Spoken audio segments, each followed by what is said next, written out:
बहनों और भाइयों और सज्जनों, आज मैं आपको दुर्गा सप्तशती अध्याय 9वां निशुंभ वध और अध्याय 10वां शुंभ वध सुनाने जा रहा हूँ। राजा ने कहा, हे ऋषिराज, आपने रक्तबीज के वध से संबंध रखने वाला वृत्तांत मुझे सुनाया।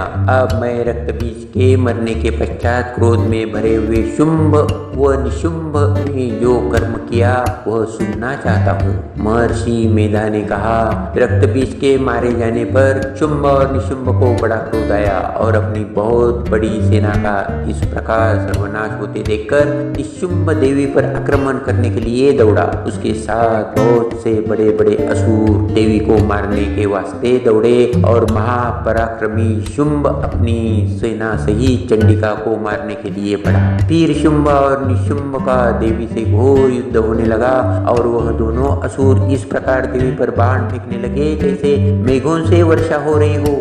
उन दोनों के चलाए हुए बाणों को देवी ने अपने बाणों से काट डाला और अपने शस्त्रों की वर्षा से उन दोनों दैत्यों को चोटें पहुंचाई। निशुंभ ने तीव्र तलवार और चमकती हुई ढाल लेकर देवी के सिंह पर आक्रमण किया। अपने वाहन को चोट पहुंची देखकर देवी ने अपने क्षुरप्र नामक बाण से निशुंभ की तलवार और ढाल दोनों को ही काट डाला।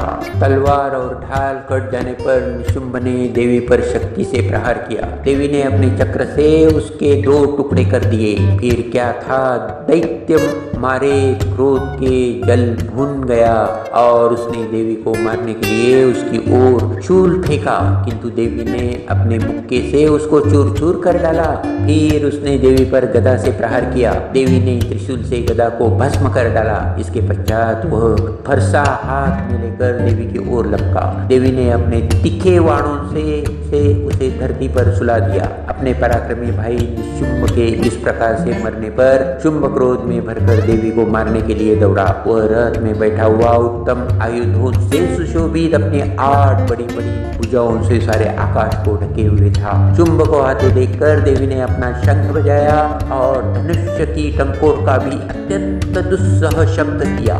साथ ही अपने घंटे के शब्द से, जो कि संपूर्ण दैत्य सेना के तेज को नष्ट करने वाला था, संपूर्ण दिशाओं में व्याप्त कर दिया। इसके पश्चात देवी के सिंह ने भी अपनी दहाड़ से, जिसे सुन बड़े बड़े बलवानों का मत चूर चूर हो जाता था, आकाश, पृथ्वी और 10 दिशाओं को पूरित कर दिया। फिर आकाश में उछलकर काली ने अपनी दांतों तथा हाथों को पृथ्वी पर पटका। उसके ऐसा करने से ऐसा शब्द हुआ जिससे कि उससे पहले के सारे शब्द शांत हो गए। इसके पश्चात शिवदूती ने असुरों के लिए भय उत्पन्न करने वाला अट्टहास किया, जिसे सुनकर दैत्य थर्रा उठे और शुंभ को बड़ा क्रोध हुआ। फिर अंबिका ने उसे, अरे दुष्टा, खड़ा रह कहा तो आकाश से सभी देवता जय हो बोल उठे। शुंभ ने वहां आकर ज्वालाओं से युक्त एक अत्यंत भयंकर शक्ति छोड़ी, जिसे आते देखकर देवी ने अपनी मोहलका नामक शक्ति से काट डाला। हे राजन, फिर शुंभ के सिंहनाद से तीनों लोक व्याप्त हो गए और उसकी प्रतिध्वनि से ऐसा घोर शब्द हुआ जिनसे इससे पहले के सब शब्दों को जीत लिया। शुंभ के छोड़े बाणों को देवी ने और देवी के छोड़े हुए बाणों को शुंभ ने अपने बाणों से काट सैकड़ों और हजारों टुकड़ों में परावर्तित कर दिया। इसके पश्चात जब चंडिका ने क्रोध में भर शुंभ को त्रिशूल से मारा तो वह मूर्छित होकर पृथ्वी पर गिर पड़ा। जब उसकी मूर्छा दूर हुई तो वह धनुष्य लेकर आया और अपने बाणों से उसने देवी, काली तथा सिंहों को घायल कर दिया। फिर उस राक्षस ने 10,000 भुजाएं धारण करके चक्र आदि आयुधों से देवी को आच्छादित कर दिया। तब भगवती दुर्गा ने कुपित होकर अपने बाणों से उन चक्रों तथा बाणों को काट डाला। यह देखकर निशुंभ हाथ में गदा लेकर चंडिका को मारने के लिए दौड़ा। उसके आते ही देवी ने तीक्ष्ण धार वाले खड़ग से उसकी गदा को काट डाला। उसने फिर त्रिशूल हाथ में लिया और देवताओं को दुखी करने वाले निशुंभ त्रिशूल हाथ में लिए हुए आता देखकर चंडिका ने अपने शूल से अपनी छाती पर प्रहार किया और उसकी छाती को चीर डाला। शूल विदीर्ण हो जाने पर उसकी छाती में से एक उस जैसा ही महापराक्रमी दैत्य ठहर जा करता हुआ निकला। उसको देखकर देवी ने बड़े जोर से ठाका लगाया। अभी वह निकलने भी न पाया था कि उसका सिर अपनी तलवार से काट डाला। सिर के कटने के साथ ही वह पृथ्वी पर गिर पड़ा। तदनंतर सिंह दहाड़ दहाड़ कर असुरों का भक्षण करने लगा और काली शिवदूती भी राक्षसों का रक्त पीने लगी। कौमारी की शक्ति से कितने ही महादैत्य नष्ट हुए। ब्रह्मा जी के कमंडल के जल से कितने ही असुर समाप्त हो गए।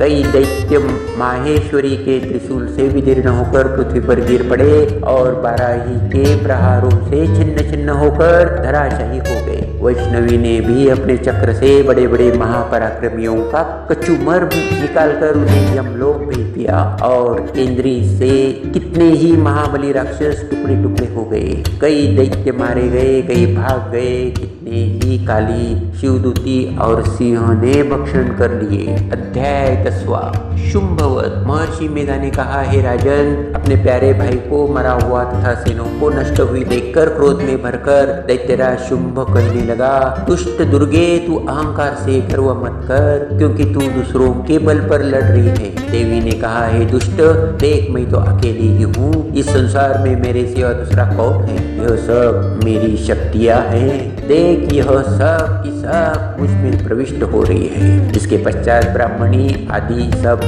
देवियां उस देवी के शरीर में लीन हो गई और देवी अकेली ही रह गई। तब देवी ने कहा, मैं अपनी ऐश्वर्य शक्ति से अनेक रूपों में यहाँ पर उपस्थित हूँ। उन सब रूपों को मैंने समेट लिया है। अब अकेली ही यहाँ खड़ी हूँ, तुम भी यहीं ठहरो। महर्षि मेधा ने कहा।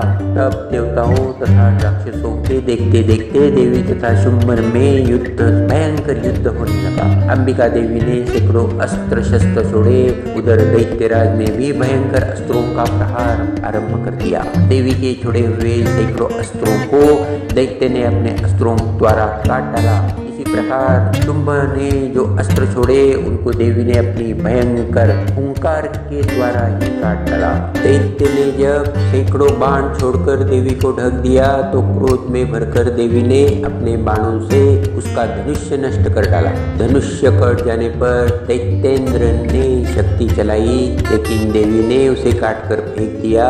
फिर दैत्येंद्र चमकती हुई ढाल लेकर देवी की ओर दौड़ा, किंतु जब वह देवी के समीप पहुंचा तो देवी ने अपने तीक्ष्ण बाणों से उसकी चमकने वाली ढाल को भी काट डाला। फिर दैत्येंद्र का घोड़ा मर गया, रथ टूट गया, सारथी मारा गया। तब वह भयंकर कर होकर देवी पर आक्रमण करने के लिए चला, किंतु देवी ने अपने तीक्ष्ण बाणों से उसके मुद्दर को भी काट डाला। इस पर दैत्य ने क्रोध में भरकर देवी की छाती में बड़े जोर से एक मुक्का मारा। दैत्य ने जब देवी को मुक्का मारा तो देवी ने भी उसकी छाती में जोर से एक थप्पड़ मारा। थप्पड़ खाकर पहले तो दैत्य पृथ्वी पर गिर पड़ा, किंतु तुरंत ही वह उठ खड़ा हुआ। फिर वह देवी को पकड़कर आकाश की ओर उछला और वहां जाकर दोनों में युद्ध होने लगा। वह युद्ध ऋषियों और देवताओं को आश्चर्य में डालने वाला था। देवी आकाश में दैत्य के साथ बहुत देर तक युद्ध करती रही और फिर देवी ने उसे आकाश में घुमाकर पृथ्वी पर गिरा दिया। दुष्टात्मा दैत्य पुनः उठकर देवी को मारने के लिए दौड़ा।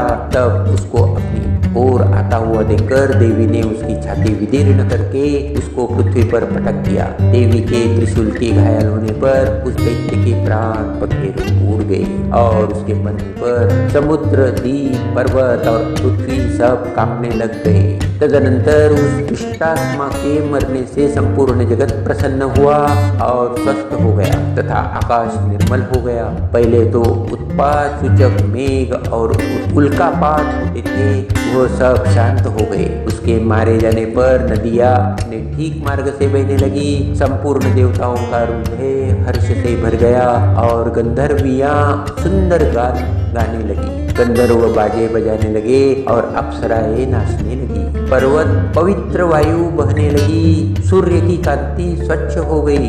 यज्ञशालाओं की बुझी हुई अग्नि अपने आप प्रचलित हो उठी तथा चारों दिशाओं में शांति फैल गई।